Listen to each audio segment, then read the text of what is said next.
Hello everyone, and welcome to another episode of GregTech New Horizons. How are you guys doing today? How's life? Today we are going to work on something which is called a clean room. Why do we need it? Well, because in order to make the higher tier of circuits, you might notice in the tooltips it needs a clean room. So my dearest pack developer, look into my eyes. My hands are not clean enough? Fine. Anyhow, the clean room itself is basically a multi-block structure and we do have a huge shopping list. It doesn't look that bad, but once you look at the recipes, you will feel the pain. For example, we're going to need 8 filter machine casings. It needs 24 filters, correct? And this is the recipe for 1 filter. That is 16 steel ingots. And I'll even give you a discount on the zinc. So in order to make one of those blocks, we basically need 48 steel ingots. And that's a lot. And so far we have around 16 of them. I have 10 of them inside our inventory panel, and this is the rest. Oh, and yes, I'm making components for the circuits, just in case. And all of those resources have to come from somewhere, and yes, we are using miners. They're very good. I think we used to have 3 of them, but I have added a few more. Now we have 3 of them in the overworld, 2 of them in the Twilight Forest, and 2 of them in the Nether. Therefore, while we are waiting for everything to get prepared, I was thinking we do some resource management together. First off, you're redundant, you too. And after checking the journey map, you're also redundant, you, and you. The railway system that we are working on is not yet complete, so we have to do these things manually. These guys have already mined everything within the chunk, so we need to move them to a new location. Another mistake that I'm doing is that I'm not really prospecting for ores, so this is magnetite, this is also magnetite, and this one was also magnetite. But on a very positive note, we have no shortage of gold or iron. I have relocated 4 of the miners to a new location inside the canyon, and I did find something of interest. The reason that I went inside the canyon is that I wanted clay. Anyways, the interesting thing that I discovered are auro nodes. So this one has 3 aspects, right? We move by 2 chunks, and this one has 2 additional aspects. Meaning that I can get all 5 aspects from these guys, and there's also an ordo next to our base. The miners are relatively close to our base, but they're not that close, so I am going to chunk load them. 4 hours should be more than enough. You're still digging? How deep are you going to go? It's okay, let me also relocate the ones in the Nether and also in the Twilight Forest, and I'll be right back. Oddly enough, the ones in the Twilight Forest and in the Nether are still working. I'm very confused because the Twilight Forest is like 40 blocks thick and I don't know how many ores can be there. Anyhow, we have some other businesses to take care of, and that is black steel. Black steel might sound very posh, but I think it's just a recipe to annoy you, because you make it from black bronze, and you make black bronze from electrum. So yes, it's just painful. And the reason that we want black steel is that we need the frame in order to make the plascrete blocks so that we can make the clean room. I just went to my blast furnace area and I almost died, so we are going to wear a hazmat suit. Oh, and by the way, look at the speed on concrete. It's amazing. I don't see any pollution. Is it okay? We can breathe? I don't know. The pollution is gone. Anyways, I did bring some oxygen because in order to make steel we need a lot of oxygen. And in hindsight I should have brought much more. And the question is, how do we cook black steel? Blast furnace, circuit number 1. And there are no gases involved. Okay, that is fine by me. Now it's working. Oh, and by the way, we should not forget fuel. And of course, ender pearls. Whenever the quest is renewed. The clean room is going to be the main project for today, but we also have a few side projects. Let us focus on them by starting a little bit of math. This is a basic centrifuge. It is from the low voltage age, and let us say that it will do one process every 20 seconds. And since it is a low voltage machine, the maximum amount of EU that it's going to consume is going to be 32. Do you know what this is? This is an advanced centrifuge. It is from the medium voltage age, therefore it's going to consume 4 times the power of this one, but it's twice as fast. This one is a turbo centrifuge, it is from the HV age and it is consuming 512 EU per tick. And just to clarify, the turbo centrifuge from the HV age is 4 times faster than the basic centrifuge from the LV age. But do you notice a problem? It's 4 times as fast, but it's also consuming 16 times the fuel.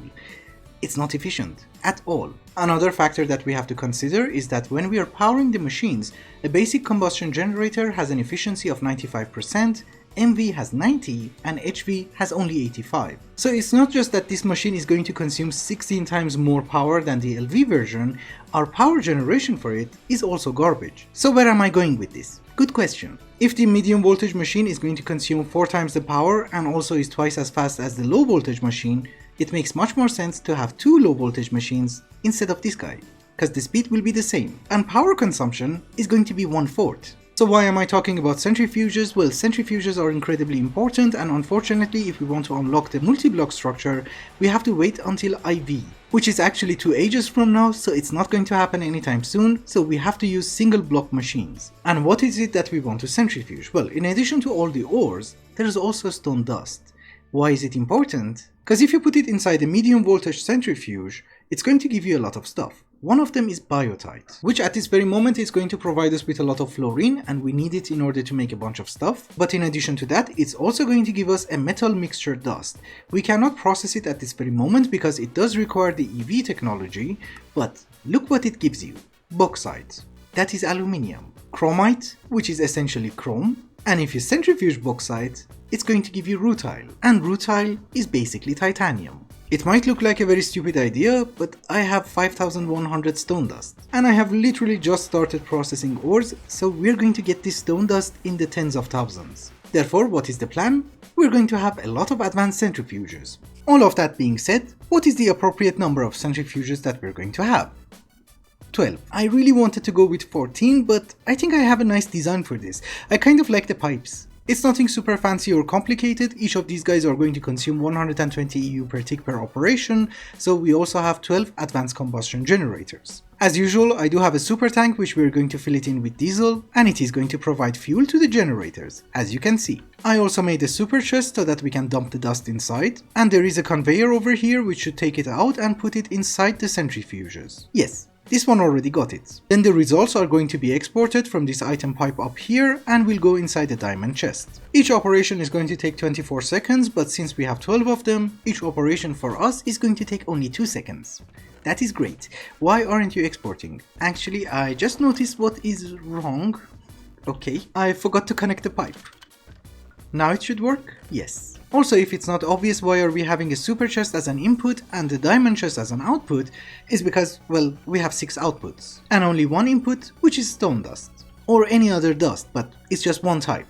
And since I kind of like the pipes, can we cover it with glass? There is a reinforced glass and it's not that expensive, because I can make carbon plates. I don't know, it really depends how much carbon we have, which I think should be considerable. Yes. Oh yeah, actually we have a lot. We even have the plates. Oh, and by the way, you should not be worried about the difference between the block pallets of these machines and the refinery over here, because this thing has to go very soon. There are multi-blocks which are far more efficient than this guy, so we will replace it as soon as possible. Also, you're not exporting fast enough. Do you need a conveyor belt? It says capacity 1 stack every 4 seconds. Maybe I should go with a big one. First off, reinforced glass is horrendous, so we're not going to use it. Secondly, bigger pipes are much better. Look, it's amazing. Also, I have started working on making a facade and I really don't know what I'm doing, so we're just going to call it art. But modern art, which is exactly the same. You don't really know what you're doing, but you're just mixing stuff, hoping for the best. You know, like that duct tape banana, which was sold for $120,000. So basically what I'm trying to say is that at least this one looks slightly better than a half-eaten banana. You know, it's actually not that bad. I kind of like it. Besides, we should start liking stuff because we're basically building our base, bit by bit. I'm actually enjoying this. Now that I have resources, these blocks are cheap, we have some automations, I have a builder's wand. Screw GregTech, let us build a bit.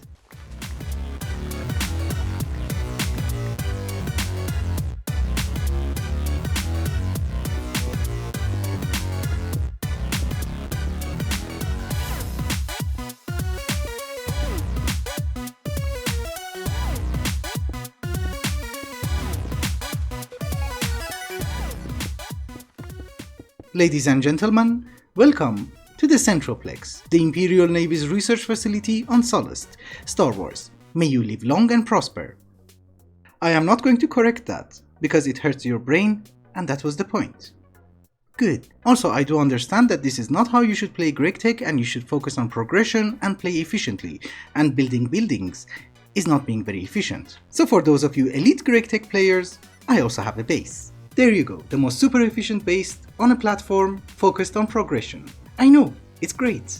I have been opening some loot bags and I got a magnet. I thought maybe we should document this just in case I get the Sword of the Cosmos. Bucket. Okay, ladders. That's a huge downgrade. Oxygen gear. Nice. I don't like the hint. Boxia seeds. It gives you aluminium? Yeah, nice. I have no idea what that was. I can't find it. Oh, nice. Garbage. That's Aegon. I want it. Oh, salt. I wanted salt. Large veggie sandwich. Bronze hall. Really? A bone. Well, there was no Sword of the Cosmos. Sorry, but the magnet is actually great. Is it still a bubble? Oh yes, it is. Why do you have a durability?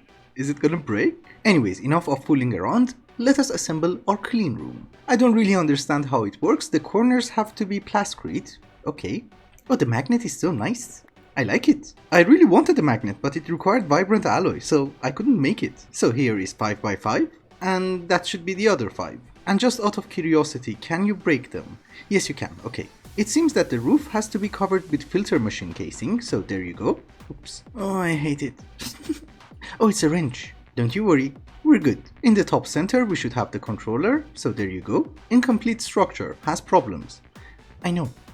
I haven't built it yet. Then we need 3 MV machine halls, so there you go. There should be an MV energy hatch. I'm going to put it over here. And there should also be a maintenance hatch. So you go over there. Out of all these blocks that I have made, this was the worst. The door. If you want to know why, make one yourself. So this will work, right? Yes, okay.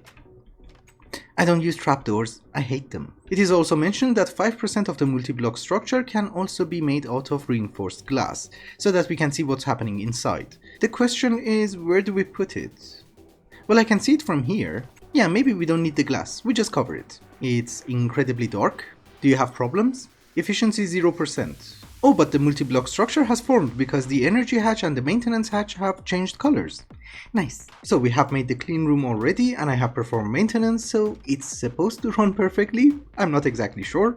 But the main reason that we built it was to make the central processing unit, because that requires a clean room. This is the part where I'm not sure how everything is going to work, but we're going to figure it out together. We do have an MV energy hatch, so I'm assuming it needs power.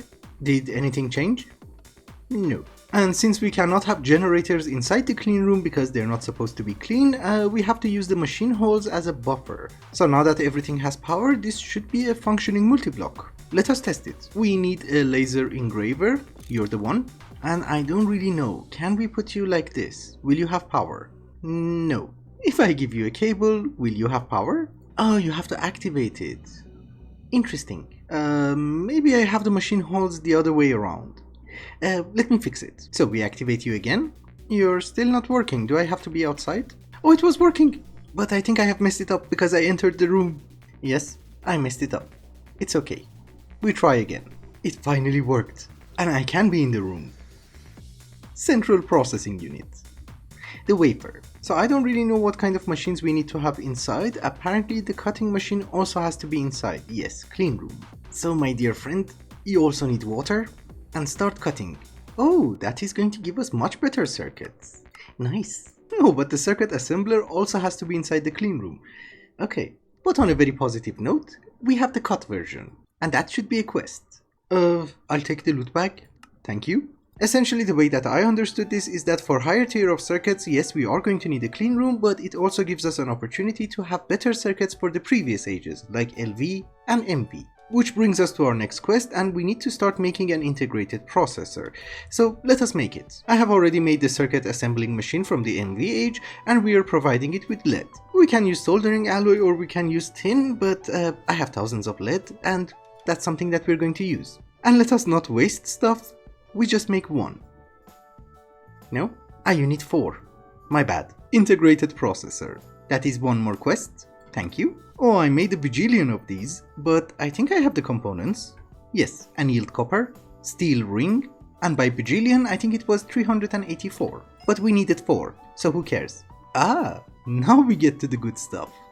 That's great, because here is the point. One of the main items that I want to craft, and you can see it right over here, is called the distillation tower. It's basically a distillery, but a multi-block and far more efficient. The problem is, I needed better circuits. I don't know which one of them we should be able to craft in this age, but I think one of them is called a workstation. And in order to make that stupid workstation, I needed the processor assembly. And that is our next quest. Perfect. Random access memory chip. We have 272. Nice. It's a good thing that I miscalculated everything and we have hundreds of everything. So it's basically the coil and the same garbage. This is a great day for the Empire. we finally managed to make circuits. I meant the Republic. I love democracy. That is one more quest. Thank you. And yeah, the next one is the workstation. Need some electrotine for your workstations? What? Oh, it's not aluminium. It's blue alloy. Well, this is the circuit for the next age, so yes, it's going to be difficult. Well, I thought this is going to be a crazy rabbit hole, but thankfully no. Getting electrotine itself is not going to be a problem because we just need redstone and electrum inside the mixer, and that will give us electrotine. And in order to make the blue alloy ingot itself, we just need electrotine and silver in an alloy smelter. Easy peasy. But I think those are the things that we're going to settle next episode because I think it's time to wrap up this one. I still need to gather a lot of resources. Anyways, thank you so much for watching and I hope you enjoyed it. Till the next one, bye bye.